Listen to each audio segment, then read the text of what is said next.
La vida conforme al reino del Señor Jesucristo es la vida más hermosa, la única que es vida realmente. La vida con la mejor calidad, pero para disfrutarla en su forma plena necesitamos ser dotados de sabiduría y poder de Dios, porque implica obras de carácter celestial en las que únicamente pueden andar quienes en verdad son salvos del poder del pecado y capacitados e instruidos adecuadamente en el conocimiento de la voluntad del Señor Jesucristo. La excelencia de la vida cristiana, además del nuevo nacimiento, requiere criterios veraces, claros, bien definidos y entendidos, criterios fundados en la legislación del reino del Señor Jesucristo.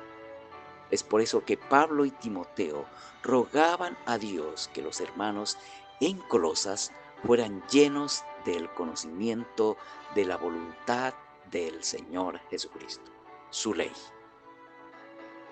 Leamos Colosenses capítulo 1 versículos 9 al 14. Por lo cual también nosotros, desde el día en que lo oímos, no cesamos de orar por vosotros y de pedir que seáis llenos del conocimiento de su voluntad en toda sabiduría e inteligencia espiritual, para que andéis como es digno del Señor, agradándole en todo, llevando fruto en toda buena obra y creciendo en el conocimiento de Dios, fortalecidos con todo poder, conforme a la potencia de su gloria, para toda paciencia y longanimidad, con gozo, dando gracias al Padre, que nos hizo aptos para participar de la herencia de los santos en luz, el cual nos ha librado de la potestad de las tinieblas y trasladado al reino de su amado Hijo, en quien tenemos redención por su sangre, el perdón de pecados. Soberano Dios, como siempre, necesitados de tu gracia y agradecidos contigo por el privilegio que nos das de estar en este lugar para adorarte, para aprender de ti, pidiéndote que nos concedas seguir entendiendo la obra con la cual nos has bendecido, pero también el fruto que debemos mostrar como objetos de esa obra.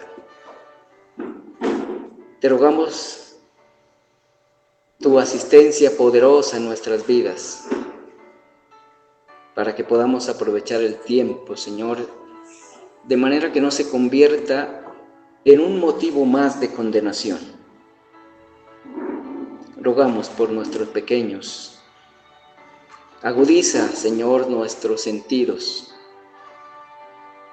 Dispón nuestro corazón para ti, para tu palabra, para aprenderla, para vivirla.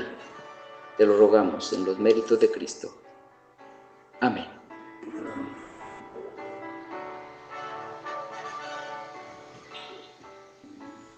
El hilo conductor de esta sección que acabamos de leer, del versículo 3 al 14, es la oración del apóstol Pablo y Timoteo por los hermanos que estaban en Colosas. Esta porción es densa en información y rica en contenido. En ella, el Espíritu del Señor Jesucristo, por medio del apóstol Pablo, revela de forma general la dinámica de la vida cristiana, la vida conforme a la fe que es en el Señor Jesucristo. La vida que debemos vivir todos los que nos denominamos cristianos. En la unidad que va desde el versículo 3 al versículo 8, la oración del apóstol Pablo y Timoteo se ve centrada en agradecimiento a Dios por la fe que los hermanos que estaban en Colosas tenían en el Señor Jesucristo y por el amor a todos los santos. En la unidad del versículo 9 al 14, la oración de Pablo y Timoteo se ve centrada en la función en la cual debían ocuparse los redimidos que estaban en Colosas, y al mismo tiempo menciona los recursos que necesitaban esos hermanos para lograr cumplir esa función de manera exitosa. ¿Cuál era la función esencial en la cual debían ocuparse los hermanos de la Iglesia de Cristo que estaba en Colosas? Versículo 9 y versículo 10. Debían ocuparse en andar como es digno del Señor. ¿Pero qué es andar como es digno del Señor? Andar como es digno del Señor es andar de manera que su nombre sea honrado. Es mantener una conducta digna de llamarse cristiano. Es vivir de manera que se vea que es un auténtico discípulo del Señor Jesucristo.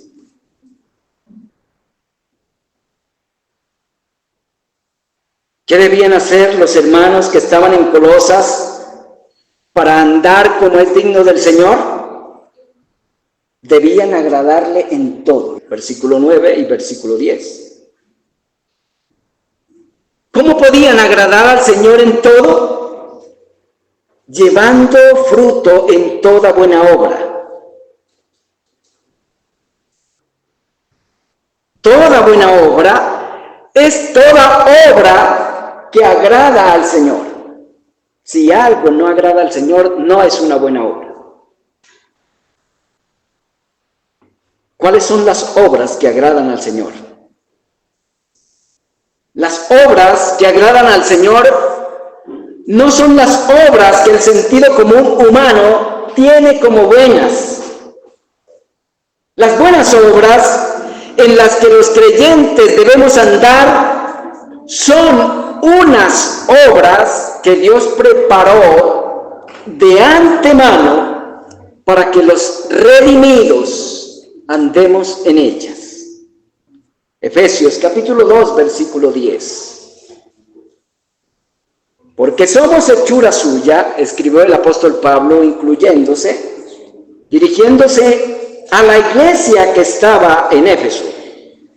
Lo escribió así: porque somos hechura suya, creados en Cristo Jesús, para que andemos en buenas obras, las cuales Dios preparó de antemano para que andemos en ellas. Las obras que Dios reconoce como buenas tienen tres características específicas. Es importante que tomemos nota de esto y no olvidemos esas características. Una, que sean producto de la fe en el Señor Jesucristo. Romanos capítulo 14, versículos 22 y 23. Dos, que sean hechas en conformidad a la ley de Dios. Salmo 119, versículos 1 al 5. Y tres, que glorifiquen realmente a Dios. Primera Corintios, capítulo 10, versículos 31. Las obras fruto de la fe en el Señor Jesucristo, conforme a la ley de Dios, que glorifican su nombre, son obras carentes de malicia y carentes de intereses ajenos a los propósitos establecidos por Dios en la Escritura. Al escudriñar la naturaleza y el carácter de estas obras, a la luz de la Escritura, porque la Escritura las describe, las identifica, al escudriñar la naturaleza y el carácter de esas obras, preparadas por Dios de antemano para que sus redimidos andemos en ellas, podemos darnos cuenta que no toda persona puede andar en esas obras que agradan al Señor. Esas obras no son todas las obras que el sentido común tiene como buenas. Son unas obras especiales que Dios preparó de antemano para que los redimidos, sus redimidos, andemos en ellas. Para que alguien pueda andar en las obras que agradan al Señor, requiere primero que sea salvo.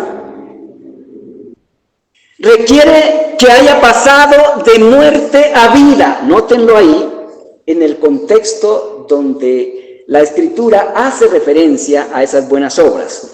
Efesios capítulo 2, versículos 1 al 10.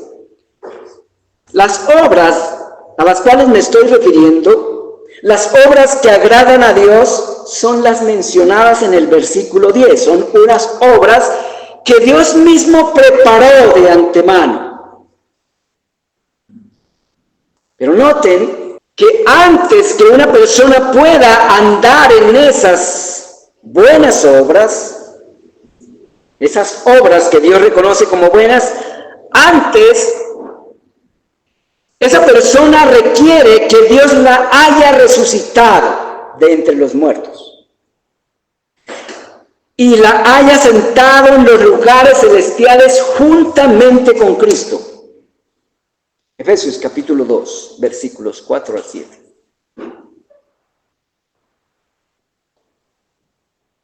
Esta obra la hace Dios y la hace por gracia mediante la fe en el Señor Jesucristo. Efesios capítulo 2, versículo 8. Cuando Dios implanta la fe en el corazón de una persona, también implanta la vida espiritual, y en ese mismo acto de gracia ocurre un traslado de reino.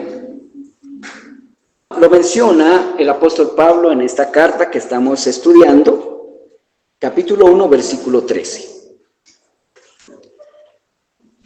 La persona, además de resucitar, es trasladada del reino de las tinieblas al reino del Señor Jesucristo, Colosenses 1:13, y sentada en los lugares celestiales juntamente con Cristo, Efesios 2, 4 al 7. Este sentarse en los lugares celestiales es que la persona a quien Dios resucita espiritualmente también le da autoridad para gobernar juntamente con Cristo sobre las fuerzas del reino de las tinieblas, andando en las obras que Dios preparó de antemano para que sus redimidos anden en ellas. ¿Vamos comprendiendo cuál es la dinámica de la vida cristiana? La vida cristiana auténtica no la puede vivir cualquier persona. Para que una persona pueda vivir conforme a la legislación del reino del Señor Jesucristo, primero tiene que ser resucitada de entre los muertos. Segundo, ser elevada a una posición de autoridad para dominar las fuerzas de las tinieblas que operan en los hijos de desobediencia, como lo dice el apóstol Pablo ahí en su carta a los Efesios capítulo 2, versículo 3. Pero para andar en esas buenas obras, no es suficiente con haber pasado de muerte a vida. Es necesario pasar de muerte a vida para poder andar en esas buenas obras, pero no es suficiente. Para agradar al Señor, dando fruto en toda buena obra, además de vida espiritual, los hermanos que estaban en Colosas necesitaban ser llenos del conocimiento de la voluntad del Señor. Colosenses capítulo 1, versículos 9 y 10. Necesitaban ser llenos del conocimiento de la voluntad del Señor. ¿De qué manera el Señor da a conocer su voluntad? Lo que Él quiere que seamos y hagamos en cada caso. ¿De qué manera lo podemos saber? En la Escritura. Para que los hermanos que estaban en Colosas pudiesen andar como es digno del Señor, agradándole en toda buena obra, necesitaban ser llenos de toda sabiduría e inteligencia espiritual. Colosenses, segunda parte del versículo 9. Hay una sabiduría e inteligencia espiritual, pero también hay una sabiduría animal diabólica. Solo hay esas dos clases de sabiduría en el mundo. Y únicamente se puede andar en una de esas dos clases de sabiduría, haciendo uso de una de esas dos clases de sabiduría, de la sabiduría animal diabólica mencionada en Santiago, capítulo 3, o de la sabiduría que desciende de lo alto, la sabiduría e inteligencia espiritual. ¿Qué es la sabiduría e inteligencia espiritual? ¿Qué es? ¿En qué consiste? Sabiduría e inteligencia son dos términos complementarios. El primer término, sabiduría, es usado aquí en esta carta, en este versículo específicamente, es usado para referirse a la información veraz en cuanto al Señor Jesucristo, su obra redentora y el propósito de esa obra. El segundo término, inteligencia, se refiere a la habilidad para aplicar ese conocimiento a la vida cotidiana. El término espiritual integra la verdad en cuanto al Señor Jesucristo y la habilidad en una acción hermosa con la cual el Señor, de quien procede ese conocimiento y de quien procede esa habilidad para aplicarlo, es glorificado. La base de la sabiduría espiritual, según la doctrina bíblica, es el temor de Dios, y la inteligencia es la obediencia a sus mandatos. Proverbios capítulo 1, versículo 7 y Salmo 111, versículo 10. A la luz de la doctrina del nuevo pacto, el temor de Dios, esencia de la sabiduría espiritual, de la sabiduría divina transmitida al hombre, se expresa creyendo en el Señor Jesucristo. Mateo capítulo 7, versículos 24 y 25. La voluntad del Señor para sus redimidos es el Evangelio. Los redimidos son llenos de sabiduría e inteligencia espiritual en la medida en que crecen en conocimiento del Evangelio y obediencia a sus mandatos. Las primeras expresiones de sabiduría e inteligencia espiritual son el arrepentimiento por la fe en el Evangelio del reino de Dios. En palabras más concretas, sabiduría e inteligencia espiritual es la manifestación de la fe en el sacrificio del Señor Jesucristo, pero también es la obediencia a los mandatos de Cristo para la vida de los redimidos. No es espiritualmente inteligente estar sentenciado a condenación por la justicia de Dios y rechazar el medio que Él ofrece para quitar la sentencia. El siguiente acto de sabiduría e inteligencia espiritual es el vincularse a la iglesia del Señor Jesucristo en su expresión local para seguir creciendo en el conocimiento y vivencia del Evangelio en compañía de otros redimidos. Estos son actos de sabiduría e inteligencia espiritual, pero son los actos básicos, primeros. Son los primeros actos de una persona que comienza a andar en sabiduría e inteligencia espiritual. Hechos capítulo 2, versículos 38 al 42. La sabiduría e inteligencia espiritual es la capacidad de convivir en paz en compañía de pecadores en proceso de santificación. No es sabio e inteligente asumir que es posible ser un buen discípulo de Cristo aislado de los otros creyentes de la localidad para evitar los conflictos que surgen a causa de los pecados que aún afectan a unos y a otros.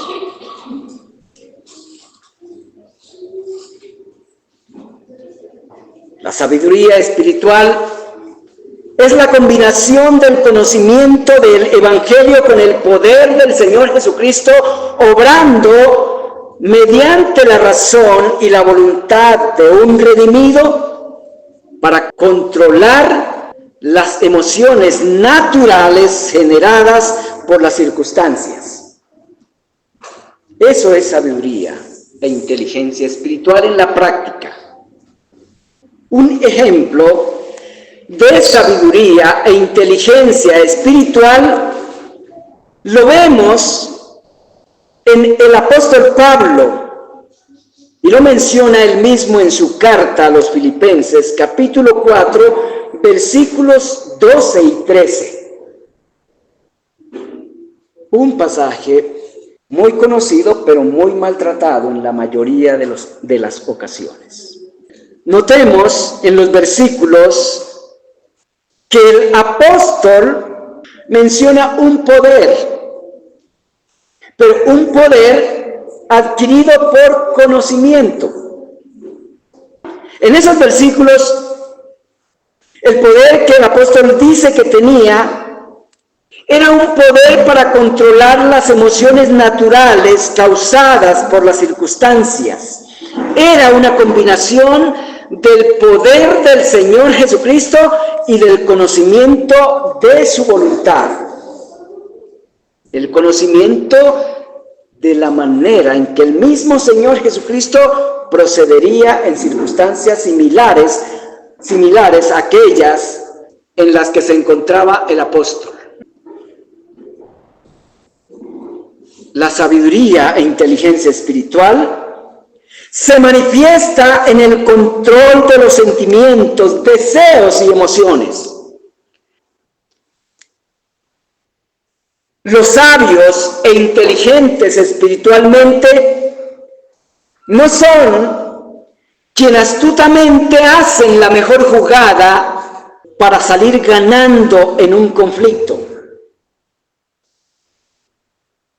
Son quienes son más fieles a los mandatos del Evangelio, a los mandatos que el Evangelio nos da para enfrentar cada circunstancia particular en la vida diaria. Espero que estén notando la diferencia entre la sabiduría natural y la sabiduría espiritual, la sabiduría e inteligencia espiritual. La sabiduría e inteligencia espiritual emana del conocimiento del Evangelio del Señor Jesucristo. 1 Corintios, capítulo 1, versículo 24. El apóstol Pablo lo escribió así: nosotros predicamos a Cristo crucificado, para los judíos ciertamente tropezadero, y para los gentiles locura, mas para los llamados, sean judíos o gentiles, Cristo, poder de Dios y sabiduría de Dios. 1 Corintios, capítulo 1, versículos 23 y 24. La sabiduría e inteligencia espiritual es la que fue dada a los apóstoles del Señor Jesucristo, mencionada en la primera carta a los Corintios, capítulo 2, versículos 7 y 10. Una sabiduría que no puede adquirir el hombre natural en su condición caída.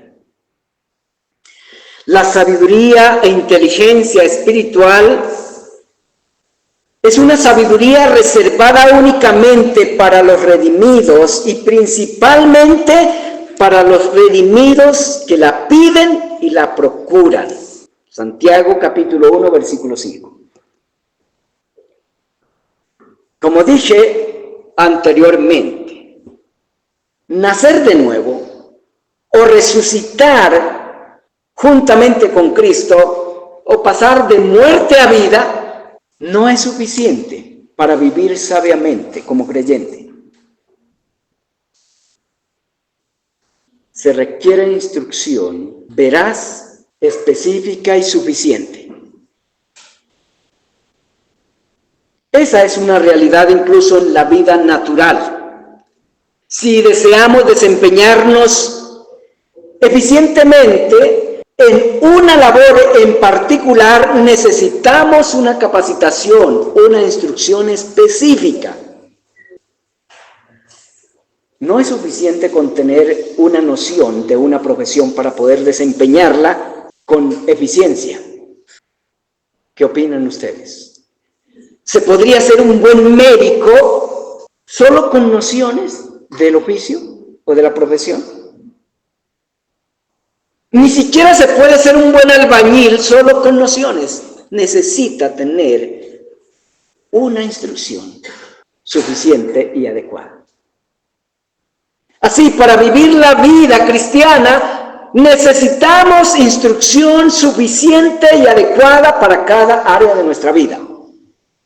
Necesitamos conocer cómo el Señor desea que nos desempeñemos en cada asunto. Como esposos, como esposas, como hijos, como empleados, como jefes, como miembros de la iglesia, como pastores, como diáconos o cualquier otra esfera en la que el Señor nos ponga para desenvolvernos.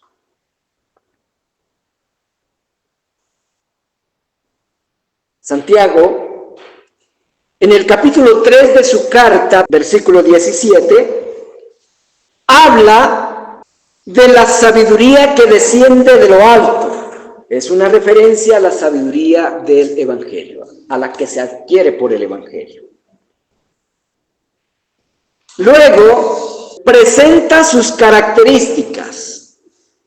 Dice que esta sabiduría, la sabiduría que desciende de lo alto, la sabiduría espiritual, es primeramente pura. Carece de malicia. Después, pacífica. No necesita formar una discusión para ganar un punto.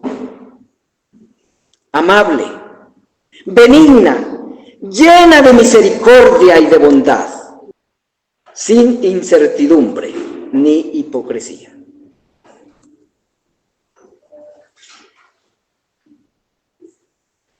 Permítanme hacer una aplicación tratando de afianzar esto en sus mentes. Les ruego que presten atención a las siguientes preguntas. ¿Cuál es la función central en la cual debían ocuparse los hermanos que estaban en Colosas? Debían ocuparse en andar como es digno del Señor.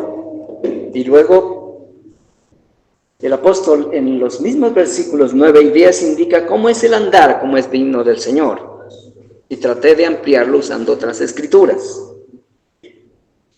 Presten atención a esta otra interrogante. Únicamente los hermanos que estaban en Colosas debían ocuparse de andar como es digno del Señor Jesucristo, llevando fruto en toda buena obra.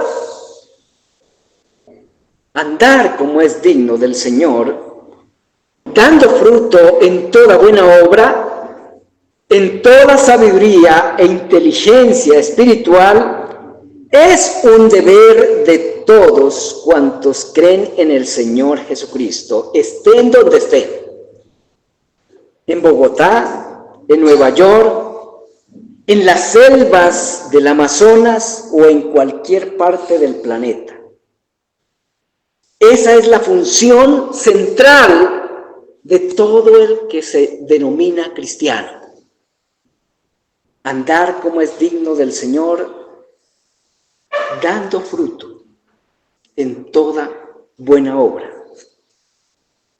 En otras palabras, haciendo cada cosa en cada área de su vida como el Señor lo exige que se haga. ¿Puede alguien ser digno del Señor sin dar fruto en toda buena obra? ¿Puede alguien dar fruto en toda buena obra sin sabiduría e inteligencia espiritual?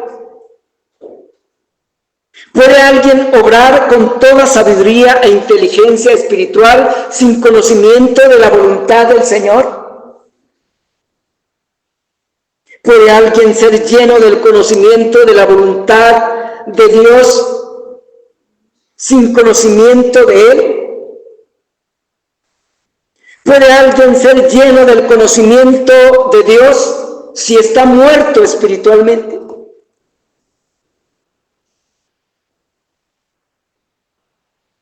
Hay personas que se les enseña y se les enseña y se les enseña y nunca la cogen, como decimos vulgarmente. ¿Qué puede estar pasando ahí?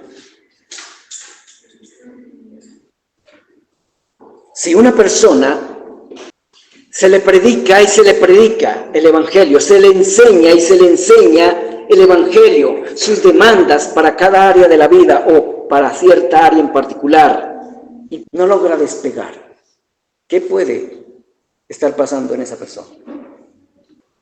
Que la persona está muerta espiritualmente.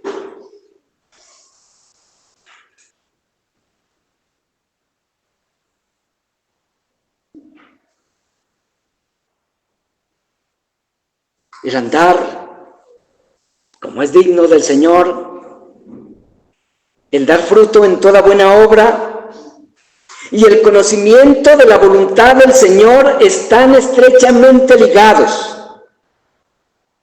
No es posible agradar al Señor Jesucristo sin saber qué es lo que le agrada. ¿Cómo saber qué es lo que le agrada al Señor Jesucristo? Podemos saberlo por la Escritura. No nos cansemos de escudriñar la Escritura. Porque si no tenemos conocimiento de lo que Dios nos demanda en la Escritura, no podremos dar pasos conforme le agrada a Él. La Escritura fue inspirada por el Espíritu de Dios para que los hijos de Dios sean enteramente preparados para toda buena obra. Así está escrito. 2 Timoteo capítulo 3, versículos 16 y 17.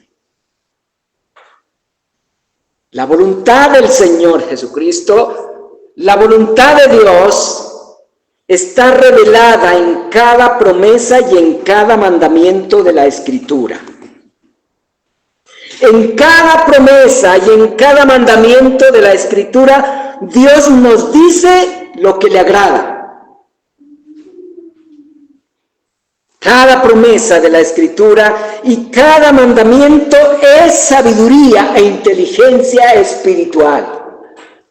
Lo que no es sabiduría e inteligencia espiritual es la desobediencia.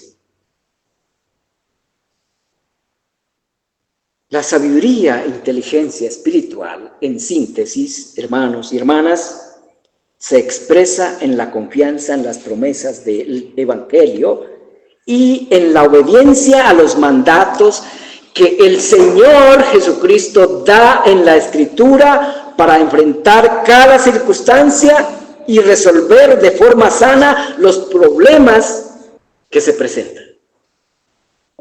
La sabiduría e inteligencia espiritual es el fruto de una verdadera e íntima comunión con Dios. Es fruto de la presencia del Espíritu de Cristo en un individuo redimido. Oremos. Dios, gracias por tu palabra. Siempre veraz, siempre oportuna, siempre punzante, pero también consoladora, porque no estamos abandonados a las tinieblas. Nos has dado la luz que necesitamos para comprender nuestra condición y nuestros pasos. Concédenos amarla. Concédenos apropiarnos de esa luz que es tu palabra. Que ella sea lámpara a nuestros pies y lumbrera a nuestro camino. Que nada amemos más que conocerte y obedecer tu voluntad.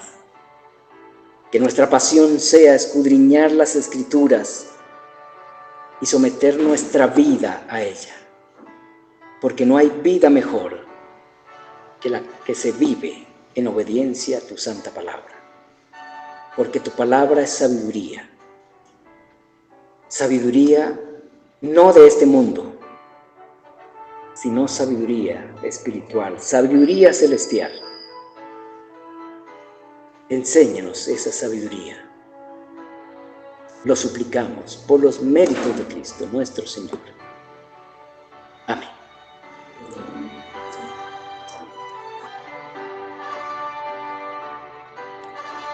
Andar como es digno del Señor es andar en sabiduría e inteligencia espiritual. Es pensar, sentir y obrar de manera que le agrade al Señor. El sabio e inteligente espiritual no es el que hace la mejor jugada para obtener el primer lugar. La vida cristiana no es un juego de ajedrez.